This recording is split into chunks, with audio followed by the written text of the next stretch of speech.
Hi, Dr. Kenny and I made a documentary on Truly from YouTube. Please go and watch the link below. Thank you and enjoy this video. Hello everybody, it's me, Miss Foot Fixer. We have this patient that I haven't seen for 2017, so 3 years. I fixed his lovely nails, but we have some lovely callus for you today, which we're going to remove. So this patient's been traveling to a lot of places, Asia. Did you go to Australia too?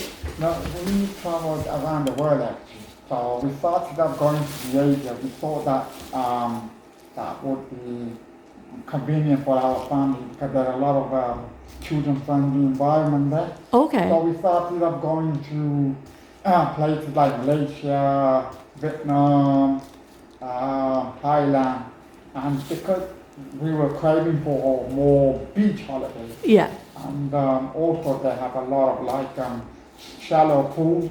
Yeah. And also for our children to have play area. So you kind of give us some kind of a relaxing, enjoy the sunshine. Yes. And also cooling down and swimming on the beach. You know, it's so relaxing and so nice. Yeah. When you're in England, you can't get that all the time, you see. We can't relax in England, we're stressed. And the food is pretty much cheap, cost effective.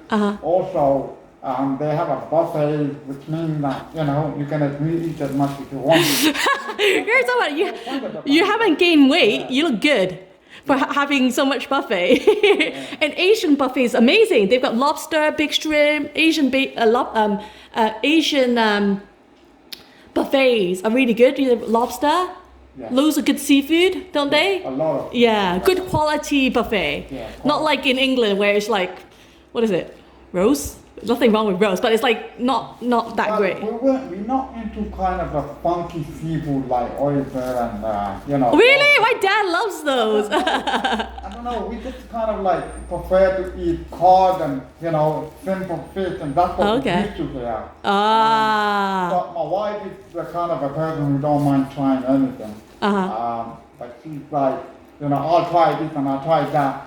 And the one that her worst experience was the oyster one, and she had to swallow it. She started gagging, and we started worried she was going to vomit it. And I was like, no. But eventually she kind of swallowed it, and she said, you know what? End of the day, that's an experience too. Yes. So if I were to try it, I don't think I have the confidence or the gut to try that. Yeah. Yeah. I'd rather keep it simple food. Yeah. You know. But yeah, these holidays are like great for the children because it brings the family together. You know, life is very hectic in London when you're working full time and you put your children in the nursery, and then you miss out this kind of like quality time together. So one day we decided, you know, it might be a good idea. We just take a travel, give them an opportunity before the children start school. Yeah. So what we did was we thought, okay, we'll make a plan. And then we decided that we spend as much time together. So we started traveling, and then we kind of like went from there, you see. Yeah. And we looked back and thinking, you know what, this is the best experience in our lifetime. I can't believe you did that with your babies. That's amazing. And were they well behaved? My son was 1.5 years old at that time. Yeah. And the only thing he needed was, you know, sleep and milk and all of that. All he had to do was organize some career and, you know, have a routine. Yeah. If the routine was in place, then they're okay. Otherwise, sometimes, you know, sleeping pattern can be disrupted. That's the only time you can kind of be a bit grumpy. But otherwise, children are very adaptable.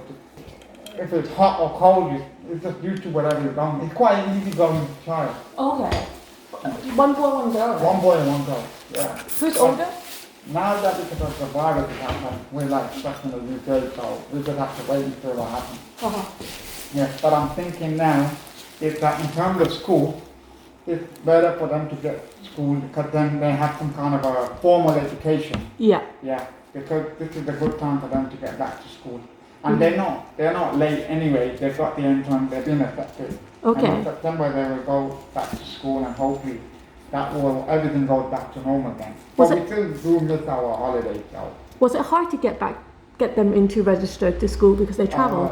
For my daughter, yes, because she Did you like watching this video? Please remember to subscribe to my channel. A bit 1 year older in terms of the reception. Yeah. Because the school are quite accommodated, what they're going to do is they're going to give an additional tutorial for her to catch up. Okay. And hopefully, you know, that be able to get her into the right class, with the right age group. Okay. So she doesn't feel left behind, you see. Yeah. Yeah. But for my son, he's no problem. It's easy to get into. Yeah. Because he's at the right age now to start the reception. Uh-huh. But what we are going to do though, we're going to keep like few holidays in school holidays. When there's school holidays, we'll take them on a holiday. Okay. And that will kind of like cover everything. That's good. Yeah. So more traveling then. Yeah. Yeah, that's what I want to do. I want to do what you did.